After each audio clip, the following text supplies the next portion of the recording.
Hello family, welcome back to my channel. അപ്പോൾ ഇന്ന് വീക്കെൻഡിന് മുമ്പുള്ള ദിവസങ്ങളായതുകൊണ്ട് ഞാൻ കുറച്ച് എണ്ണയൊക്കെ ഇട്ടു. അപ്പം ഇത് ബ്രാൻഡിങ് അല്ല കേട്ടോ. ഞാൻ എൻ്റെ അടുത്ത് ചിലവരിങ്ങനെ ഞാൻ എണ്ണയ്ക്കിട്ട് നിൽക്കുന്നു എന്ന് പറയുമ്പോൾ ചോദിക്കാറുണ്ട് ഏതെണ്ണ ഇട്ട്. അപ്പോൾ ഞാൻ പല ടൈപ്പ് എണ്ണകളും തലയിൽ യൂസ് ചെയ്യാറുണ്ട്. ബട്ട് മോസ്റ്റ്ലി ആൽമണ്ട് ഓയിലാണ്. ഇറ്റ്സ് ലൈക്ക് വളരെ പൈസ കുറഞ്ഞ ഒരു ചെറിയ സാധനമാണ്. ചെറുതായിട്ടൊരു സ്റ്റീൽ പാത്രത്തിൽ ചെറുതായിട്ടൊന്ന് ആ പാത്രം ഒന്ന് ചൂടാക്കിയിട്ട് അതിൻ്റെ മുകളിൽ എണ്ണ ഒഴിച്ച് കഴിയുമ്പോൾ അതിനൊരു ചെറിയ ഹീറ്റ് ഉണ്ടാകും. ഇങ്ങനെയാണ് പണ്ടൊക്കെ അമ്മ ചെയ്ത് തരാറുള്ള ഒരു മെത്തേഡ്. അപ്പം ഇപ്പോഴും അത് തന്നെ ഫോളോ ചെയ്യണം. അപ്പം എണ്ണയ്ക്കിട്ട് ഇങ്ങനെ ഇരിക്കുകയായിരുന്നു.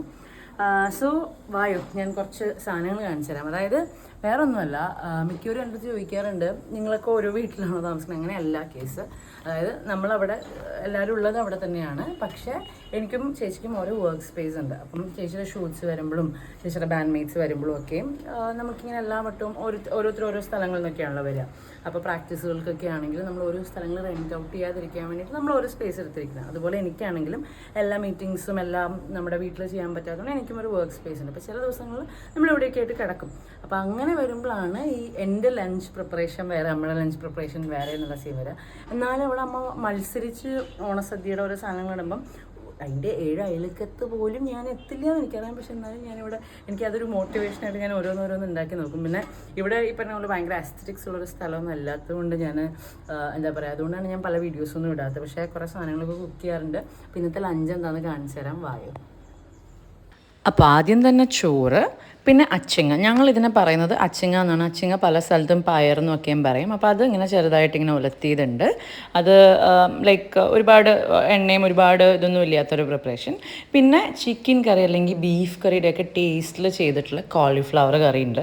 ഇതിൻ്റെ റെസിപ്പി എൻ്റെ റെസിപ്പി അല്ല, ഞാൻ ഇതിൻ്റെ അവസാനം ഞാൻ പറഞ്ഞുതരാം. ഇതിൻ്റെ റെസിപ്പി നിങ്ങൾക്ക് കണ്ടിട്ട് ഇഷ്ടമായെങ്കിൽ വേണമെന്നുണ്ടെങ്കിൽ എവിടെ നോക്കണം എന്ന്.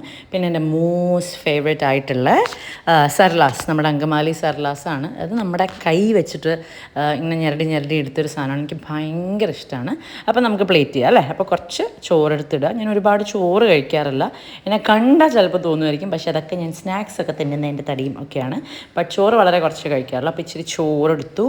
അതിൻ്റെ കൂടെ നമ്മുടെ ക്യാബേജിലുള്ള കോളിഫ്ലവറിൻ്റെ നല്ല ചിക്കൻ കറിയുടെ, ആക്ച്വലി ബീഫ് കറിയുടെ കേട്ടോ, ബീഫ് കറിയുടെ ഫ്ലേവറിലുള്ള കോളിഫ്ലവർ നമ്മൾ സൈഡിലിട്ടു. അത് കഴിഞ്ഞ് നിങ്ങളുടെ ഭാഷയിലെ പയർ അല്ലെങ്കിൽ അച്ചിങ്ങ അത് സൈഡിലിട്ടു. അതിൻ്റെയൊക്കെ കൂടെ ശരിക്കും പറഞ്ഞു കഴിഞ്ഞാൽ തൈരോ പപ്പടമൊക്കെ കൂടെ ഉണ്ടെങ്കിൽ കുറച്ചുകൂടെ നല്ല ടേസ്റ്റ് ആയിരിക്കും. പക്ഷേ എനിക്ക് സർലാസ് ഉള്ളപ്പോൾ ഈ തൈരിൻ്റെ ഒന്നും ആഗ്രഹം വരാറില്ല. കാരണം സർലാസ് ഇസ് മൈ ലൈഫ്. കാരണം അതെനിക്ക് ചൈൽഡ്ഹുഡ് മുതൽ, എൻ്റെ അമ്മയുടെ സ്ഥലം അങ്കമാലി ആയതുകൊണ്ട് തന്നെ അവിടെ എൻ്റെ ചൈൽഡ്ഹുഡ് മെമ്മറീസ് ഭയങ്കരമായിട്ടുള്ള ഒരു രുചിയാണ് സർലാസിൻ്റെ. അപ്പം സർലാസും കൂടെ ഇട്ട് കഴിഞ്ഞാൽ പിന്നെ എനിക്ക് തൈരിൻ്റെ ഒന്നും ആവശ്യമില്ല.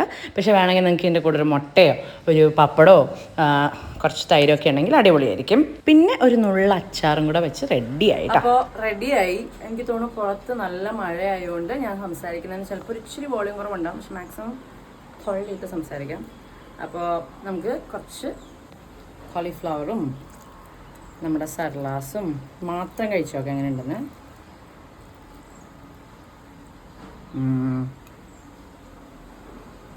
നല്ല കഴിക്കുന്നു. അത് ചില ആൾക്കാർ ചോദിക്കാറുണ്ട് നീ കഴിക്കണെന്തിന് എന്നെ കാണിക്കണമെന്ന്. അങ്ങനെ ഫുഡൊക്കെ ഉണ്ടാക്കി നമ്മൾ ഫുഡ് വ്ളോഗിങ് ഒക്കെ ചെയ്യുമ്പോൾ പിന്നെ ഞാൻ ആരെ കാണിക്കണം? എനിക്കെല്ലാം കാണിക്കാൻ നിങ്ങളൊക്കെ തന്നെയല്ലേ ഉള്ളൂ.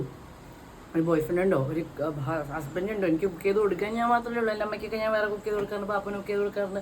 അപ്പോൾ ഞാൻ തന്നെ എനിക്ക് ഉണ്ടാക്കി തന്ന് ഞാൻ തന്നെ കഴിച്ചു, ഞാൻ തന്നെ അത് എന്താ ചെയ്യുക, ഒന്നും ചെയ്യാനില്ല അതിനകത്തൊന്നും. നമുക്കിതൊക്കെ കൂടെ മിക്സ് ചെയ്ത് എന്താ ഒരു കഷ്ണം കോളിഫ്ലവറും ഇച്ചിരി, പല സ്ഥലത്തും ഇതിനെ പലതാ പറഞ്ഞാൽ, ഞങ്ങളിതിനെ അച്ചിങ്ങ എന്നാണ് പറയണേ.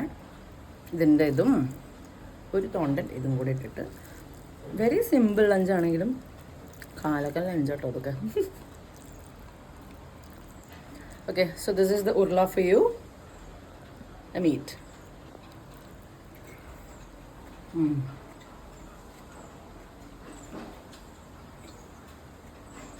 Simple but powerful. ഈ കോളിഫ്ലവർ കറി ഞാൻ വില്ലേജ് കുക്കിംഗ് ചാനലാണെന്ന് തോന്നുന്നു. ഒരു അമ്മൂമ്മ അങ്ങനെ സൈലൻ്റ് ആയിട്ട് അടിപൊളി കുറേ സാധനങ്ങൾ കുക്ക് ചെയ്യുന്നൊരു പേജ് ഉണ്ട്, പണ്ട് മുതലേ ഞാൻ ഫോളോ ചെയ്യുന്നത്. അപ്പോൾ അവരുടെ പേജിലുള്ള ഒരു റെസിപ്പിയാണ്, അടിപൊളി റെസിപ്പിയാണ്. ഇത് വേണമെന്നുണ്ടെങ്കിൽ കമൻറ്റ് ചെയ്താൽ ഞാൻ ഏതെങ്കിലും ഒരു കാലത്ത് ഞാനത് നിങ്ങളായിട്ട് ഷെയർ ചെയ്യാം. But try it out. ഇപ്പം എൻ്റെ ഇല്ലെങ്കിലും അതിലൊന്ന് സെർച്ച് ചെയ്താൽ മതി, നല്ല ടേസ്റ്റ് ഉണ്ട്. അപ്പോൾ ശരി, അടുത്തോട്ടം കാണുന്നവരേക്കും it's me Aami signing off. നല്ല ടേസ്റ്റ് തിന്നുണ്ട്. ഉം.